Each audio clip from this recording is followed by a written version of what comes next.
Aleykümselam və rəhmətullahi və barakatuh.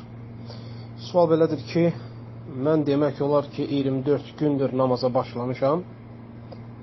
Yoldaşım sünni, mən şiə namazı qılıram.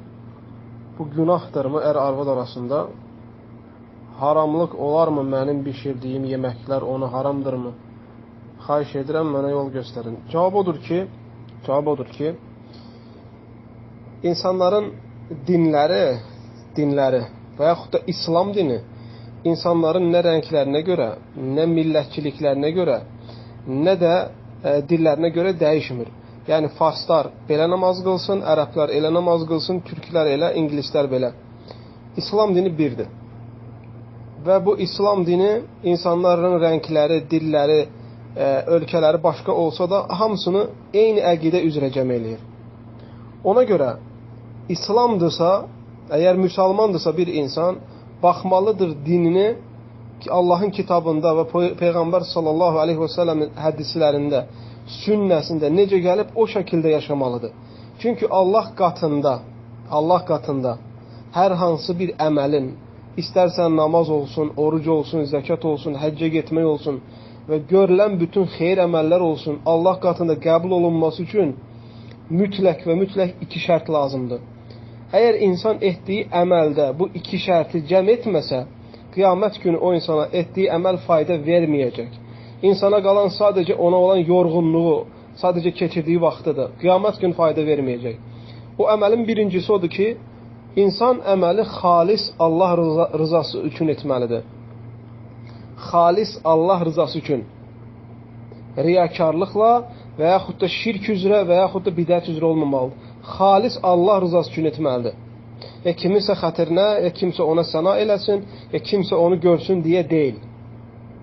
İkinci şərt odur ki, insanın etdiyi əməl Peyğəmbər sallallahu aleyhi və səlləmin gətirdiyi şəriət üzrə olmalıdır. Əgər insan öz fəlsəfəsi ilə kiməsə təqlid eləyərək dəlilsiz yerə olarsa, o insana qiyamət gün əməli fayda verməyəcək, hətta böyük olsa belə. Şəriət hər şeydə hudud qoyub və Allah qatında qəbul olunması üçün o hududdan çıxmamalıdır, o sərhəddən çıxmamalıdır.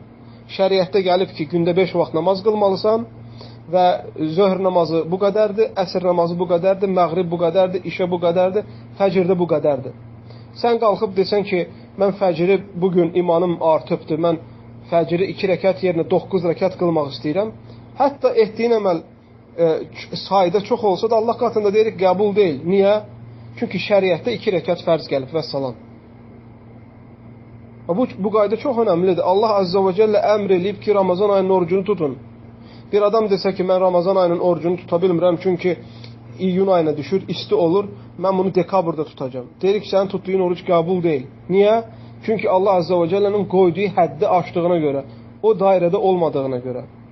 Və sual buradadır ki, əsas insan etdiyi ibadətdə bu iki şərt varmı? Ona görə mən şiə namaz qılıram, o sünni namaz qılıram, düz deyil. Rasulullah sallallahu aleyhi ve sellemin dövründə namaz bir şəkildə qılınardı. Bugün o, məsələ şiələrin qıldığı tərzdə namaz, əsla İslam dinində belə bir namaz yoxdur. Onların aldığı şəkildə dəstəmaz, İslam dinində belə dəstəmaz yoxdur.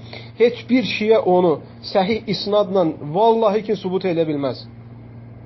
Ki, Peyğəmbər sallallahu aleyhi ve sellem bu şəkildə namaz qılıb, Peyğəmbər sallallahu aleyhi ve sellem bu şəkildə dəstəmaz alıb. Şiələr dəstəmaz alanda ayaqlarını yumurlar. Ayaqlarını yumayan bir insanın dəstəmazı necə sayılar? Quran-ı Kərimdə olan ayəni, orada bir şəz qiraət var, hansı ki, o təfsir alimləri, qarilər tərəfindən, Quran elmi ixtisası olan adamlar tərəfindən qəbul olunmur o qiraət və xüsusən də haqqında olan İbn Abbasdan gələn rivayət ki, ayağına məs çəkərdi. Bu, ya nəsx olunub, ya da isnadı zəifdir bunun. Yəni, buna əməl olunmur. Ona görə Peyğəmbər s.ə.v-in dəstəmazını vəsf eləyən bütün sahabələrin hamısı icma elib ki, Peyğəmbər s.ə.v dəstəmaz alanda ayağını yüyərdi. Dəstəmazda başlayır elə problem hələ qaldı ki, namazın heyətində. Ona görə sən əgər haqqı bilmək istəyirsənsə, etdiyin əməli dəlil üzərinə qurğu ilə.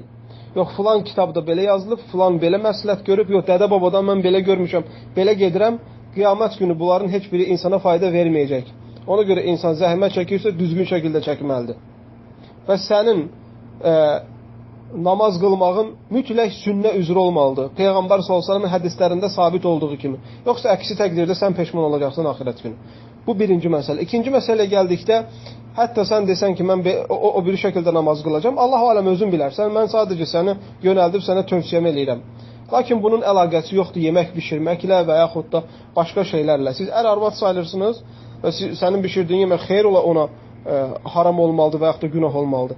Hətta bir kişinin arvadı Yahudi olsa, Xristiyan olsa belə yenə problem yoxdur. Bunun heç yeməklə, içməklə əlaqəsi yoxdur.